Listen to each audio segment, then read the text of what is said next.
मैं आपसे मुख्तसरन बात करना चाहूँगी, सवाल करूँगी। हम देख रहे हैं हमारी सोसाइटी में बिगाड़ पैदा हो रहा है और उसका ज़िम्मेदार यूट्यूबर्स को, फैमिली व्लॉगर्स को, इन्फ्लुएंसर्स को ठहराया जाता है। आप इस बात से कितना इत्तेफाक रखती हैं?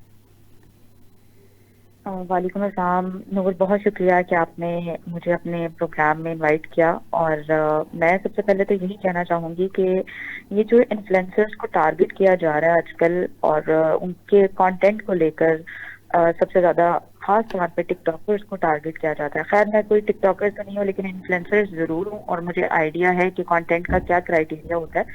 और मार्केट में हर तरह का कंटेंट बनता है और यकीनन हर सोसाइटी का कंटेंट क्राइटेरिया वेरी करता है उस सोसाइटी की सोच पर, उनकी लिमिटेशंस पर और उनके बनाए हुए असूलों पर। तो अगर हम पाकिस्तान की बात कर लें तो पाकिस्तान में तो आपको पता है कि जिस तरह यहाँ पर बहुत लिमिटेड सोच पाई जाती है जहाँ पर, और हमारा रिलीजन भी जो हमें परमिशन नहीं देता, और उससे बालातर होकर बच्चियां जो हैं वो कंटेंट क्रिएट करती हैं। और आपने देखा ही होगा कि टिकटॉक पे जिस तरह के डांस कर करके वीडियो बनाकर पैसे कमाए जा रहे हैं, और जो टिकटॉक पे लाइव आती हैं लड़कियां और आकर सिर्फ लाइव आकर मास्क पहनकर वो जो बेहुदा हरकतें होती हैं वो कर कर पैसे कमाती हैं। और आपको उसमें शेयर्स का भी पता होगा कि एक शेयर जो है वो 1.5 लाख रुपए का होगा और उसके बाद जो है वो आपको उसको 80,000 रुपए मिलेंगे।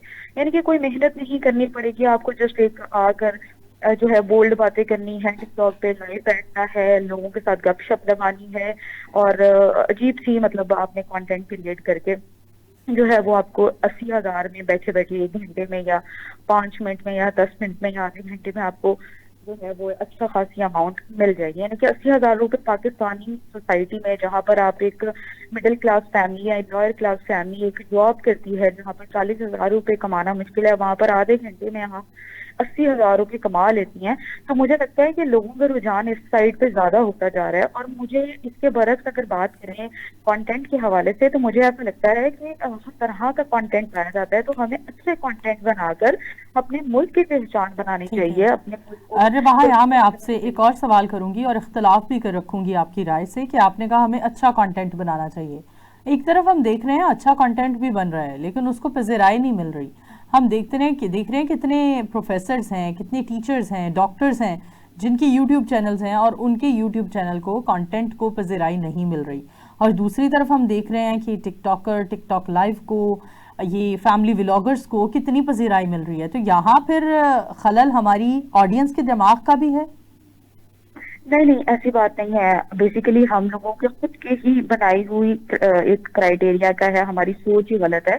हम इस क्राइटेरिया पे मतलब जब कोई कंटेंट क्रिएट करते हैं, चाहे वो अच्छा कंटेंट भी क्यों ना हो, हमारे जहनों में ये बात फीड है कि उनको व्यूज ज्यादा मिलेंगे जो बोल्ड कंटेंट, गलत कंटेंट बनाती हैं, क्रिटिसाइज करने वाला कंटेंट बनाती हैं, उनको ही व्यूज मिलेंगे। लेकिन मैं खुद एक इन्फ्लुएंसर हूँ और मैं यहाँ पर ये बात वाज़ह तौर पे बताऊंगी कि जैसे टीचर्स हैं वो अपने एक चैनल बना लेते हैं, या एक हाउस वाइफ है वो किचन के लिए, कुकिंग करने का चैनल बना लेती हैं, या कुछ व्हाट्सएवर जो आप टीचिंग के लिए, इंफॉर्मेशन के लिए आप कंटेंट कर लेते हो। मुझे लगता है कि एक टाइम के बाद अगर आप कंसिस्टेंसी दिखाते हो यूट्यूब को, फेसबुक को, एक बेसिकली ना ये एल्गोरिदम भी होता है, अगर ठीक आप है। कंसिस्टेंसी दिखाते हो तो वो आपको कुछ टाइम बाद खुद ब खुद प्रमोट करते हैं। लेकिन अगर हमारी नीयत ही खराब होगी, हम उनको देखेंगे कि जो कंटेंट गलत बना रहे हैं, हमारे दिमाग में ये वो जब वही चीजें फिट होंगी तो हम अपना काम भी ठीक से नहीं कर पाएंगे। अगर ठीक हम है। अपना 100% देते हैं तो कुछ टाइम बाद वो काम चलता है। मैं मान ही नहीं सकती हूँ कि ऐसा कंटेंट जिसपे मैं एफर्ट की जाए, जिसपे कंसिस्टेंसी दिखाई जाए, और यकीनन ये 100% यानी कि 100% आपने मेहनत की है अगर एक यूट्यूब चैनल के कंटेंट बनाने में, तो मुझे लगता है कुछ देर बाद वो चलने लग जाता है।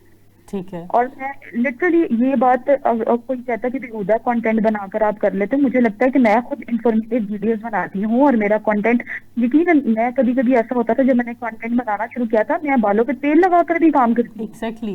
बिल्कुल। मुझे मुझे मुझे ये नहीं पता होता था कि मैंने फैशन किस तरह करके बैठना है, ठीक है। ग्लैमर भी बिकेगा, ये चीजें मुझे नहीं पता थी। ठीक है। लेकिन बात ये है कि मेरा भी कंटेंट चला है। ठीक है, मेरा ठीक है। कंटेंट कैसे चला है, मैंने मेहनत की है, मैंने कंसिस्टेंसी यानी आप इस दिखाई बात से है। इत्तेफाक रखती हैं कि आप सोचती हैं कि आपका कंटेंट पावरफुल होना चाहिए, नहीं मैटर करता आपकी अपीयरेंस कैसी है, आपका अटायर कैसा है, आप कितनी बिल्कुल बिजनेस वुमन बनकर बैठी हैं या आप एक हाउसवाइफ हैं और हाउसवाइफ के ही अटायर में उसी गेटअप में बैठी हैं, आपका ये कहना है कि इंसान का कंटेंट बिकता है।